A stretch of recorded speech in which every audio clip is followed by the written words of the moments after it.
amen. Make it amen. But, one thing about being on that trail, I got to meet some incredible people, like Corey and Nick Scavino, Michael Glassner, Kellyanne Conway, Sarah Huckabee, Secretary Kale, she's over at the transportation, Steve Bannon, Jared Kushner, Eric Trump, Ivanka Trump. Ivanka was with my wife. The whole family, and they treated me like a family, right? I really got to have some great relationships during the campaign. You really find out who your real friends are when things are really tough. Think about it, guys. It was really tough during the campaign. And, I said, I could literally take this relationship as a United States Congressman, not just a Georgia 6 Congressman, but a United States Congressman. That's what it says, U.S. Congressman. That's a heavy lift.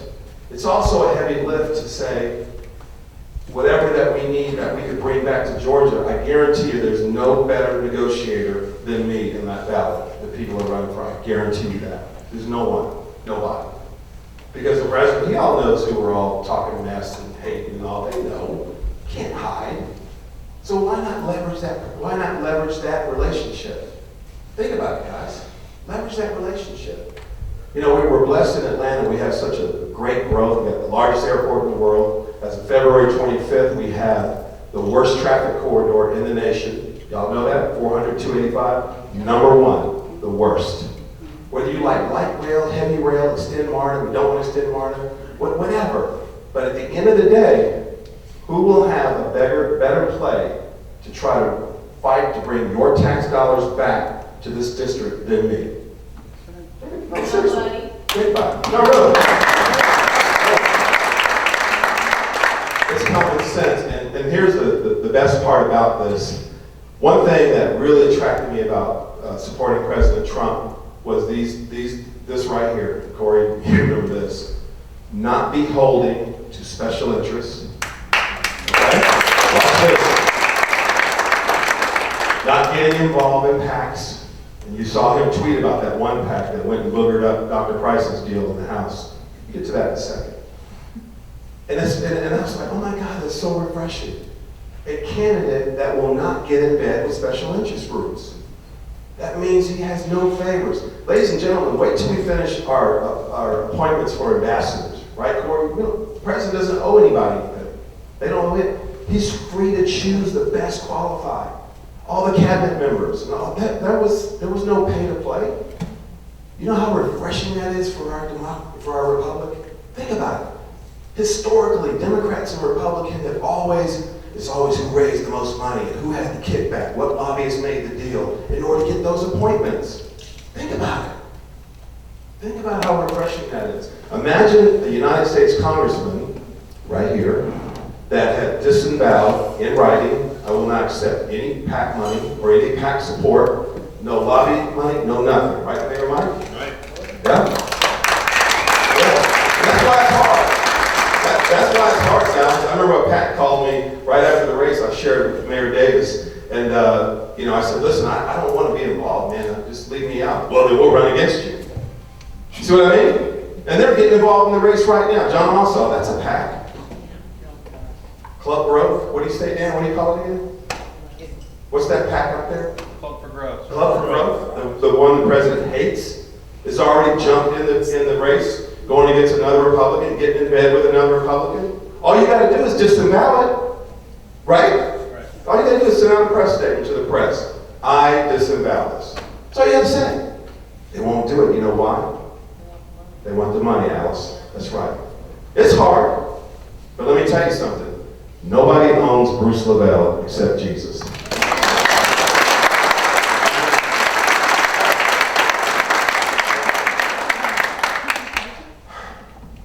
And it is hard because, they just had a poll and they polled in East Cobb 420 votes. And they're trying to push back the Trump guy. Like, we don't want Bruce in here. I mean, seriously, think about it. They know who I am. Not really.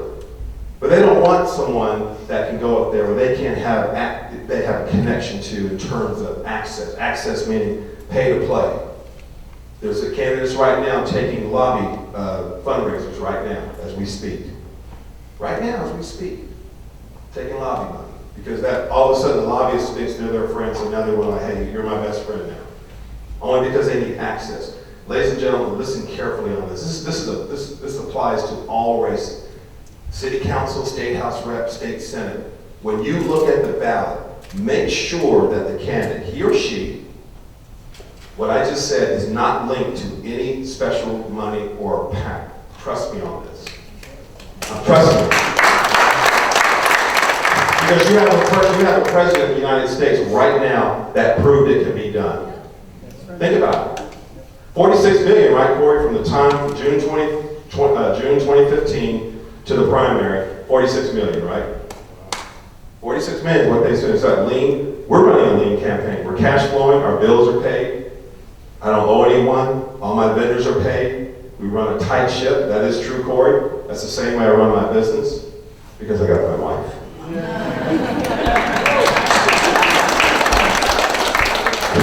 That's when I'm in trouble. No, Sharon is the backbone of everything I've ever done.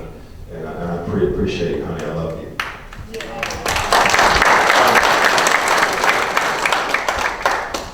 But it's true. We got to get special interests out of the voting election. We got to get rid of it. We got to hold that accountable. And I don't know where God's taking me on this journey. We'll see. I feel in my heart I can do this. I know I can do it. I'm battle tested. Lord knows we're battle tested, aren't we, Mark? Just get on national TV and then it was so funny when I used to come off like CNN or MSNBC, I would literally time and take steps from the time my Twitter would blow up being called names. And I got to like 14 seconds one time, and it just boom, boom, boom, boom, boom. I don't want to change the names, but it humbled me, but it tested me. If you can handle this, like God says, the secret of success is like, if I can trust you with this over here, then I know I can trust you with this over here. Corey, God's like, I'm going to trust you to get President Trump to the primary. And then he's got something else for Corey. Think about it. You ran the baton, he handed it off. All right, y'all got this? I didn't want him to go. Don't go, Corey. But that's how it is, though. That's how it is for me, in my spirit, in my heart. And the other part of this is why I'm running. And I promise I won't get long-winded because I know y'all got to go tuck your kids in bed and tuck mama in bed, right, Bubba? Tuck Lauren in, right? Is that my wife and I were victims of government overreach. And when Corey said about government overreach, this happened. Some of us remember back in 08 and 09 when the TARP, y'all remember the TARP money? The taxpayers' money that were given to banks, and the FDIC took it and gave it to another bank. Well, we invested in life savings in one of our buildings, and we were in great standings. Did what we were supposed to do, got the appraisal, did the down payment, did the financials, blah, blah, blah, blah. And then another bank acquired it. And then this bank acquired it, it failed. So when this bank failed, I got a call. I'll never forget that banker. Said, Mr. Lavelle, it's so nice knowing you, but we're being escorted out by the FDIC. They seized us. I'm like, whoa, okay, well, I'm paying you on time. So they took the asset, the FDIC, and I won't say the name, honey. She said, don't mention the bank's name. And handed it to this big, big bank. The bank that they said is too big to fall. Yeah, right. Okay. And then we get a call, we get a call from this banker I never knew, and says, Mr. Lavelle, I'm your new banker, and I just want to let you know that we're going to call your loan. What? $3 million? What are you going to call the loan for? Well, we don't want it on our books anymore. What do you mean you don't want it on our books anymore? You got $400,000 down payment. You got money. You got our hard-earned money in that. Well, things are different right now, and I'm sorry, we just don't want it anymore. Now you think about that, guys. Think about that. Some of us have similar stories in our own homes that are underwater. Some of us have friends and family or business owners that went through that. But then one of my good friends said, hey, Bruce, why don't you call your elected officials and tell them about this horrible thing they're doing? So I called a few U.S. congressmen, called senators, state house reps, state senators, banking committee chair people. Let me tell you what they said. Oh, Mr. and Mrs. Lavelle, I'm sorry. There's nothing we can do. It's the economy. I'm sorry. I'm sorry. If I heard that word, every time I heard sorry, I'd be a millionaire. I'm sorry. I'm sorry. I'm sorry. So then one of my good friends, he says, why don't you go look at their campaign coffers? Huh? Yeah, go see who's been giving them money while they're elected officials. See who's been supporting them. So I started going through the campaign. By the way, the campaign coffers are open to the public, ladies and gentlemen. Ain't that right, Dave? They're open to the public. Now, here's another thing. I would challenge all my candidates, of people in the race. I would disclose all mine right now. I bet you they won't. I know why they won't. When I went and looked at some of these, most, not all, most, they were tied to special interest. So they were beholden to the special interest. They weren't beholden to Bruce and Sharon Livable. Now, I'm one of the bold people that's willing to put all my laundry, everything out to the public and tell you everything about me, what I went through. Now, you imagine that. You come to this town with $35 and you save up with your wife. You pawn your car. You hawk your title to your car. You hawk your credit cards. You sell your wedding silver. Remember that, honey? You sell your wedding silver. No, I'm serious. How we started our business. And you look at her and say, you realize, honey, we are 30 days of being homeless if this doesn't work. Do you have faith in this? Of course we did. My mother taught me how to tithe and pray. So, with that being said, I said to her, fast forwarding the story, if I'm ever granted by God to serve the people, I would stand in front of a Mack truck and never let that happen to you. And you. And you. I would never let that happen to you. And the only way I can do that is I can't get on the take. And it's hard, guys. It really is. Running campaigns is hard, right, Corey? It's very hard. But at the end of the day, nobody owns me. See? There's no back door. Bruce, you get in. We need this. And we'll try to pass a bill to get this and this kickback or this junket. And these hidden LLCs overseas and the Cayman Islands that some of these guys have. Oh, no, I know. Oh, yeah. Because I'm angry. It just didn't happen to me and Sharon. It happened to millions of America. That's what put Donald Trump in office. Think about it, guys. Huh? And my challenge to everyone in here, yeah, I want to win. But I also want you to challenge some of your neighbors and your friends to run on those standards where nobody owns you, where you don't have to worry about owing somebody because they took their money. That's power.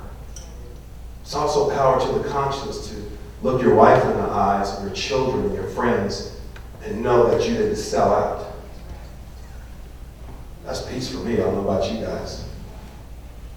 And it's carried us all through the storms in our family, in our business, our marriage, 25 years, February 14th, Valentine's Day. I want to be like my best friend, J.C. White here in GB, right here. And Mr. Clark, his beautiful, significant half right there. Is she lovely? That's the value that I can bring. And I got many more stories because my communications guys are doing these signals telling me to shut up. You know, right? Just all this kind of stuff. But my heart is very pure about this, guys. And I want to do this. And, you know, I look at the president as a friend. Corey's a friend. You know, it's a journey. It's a battle. It's a war. It's a flat-out war.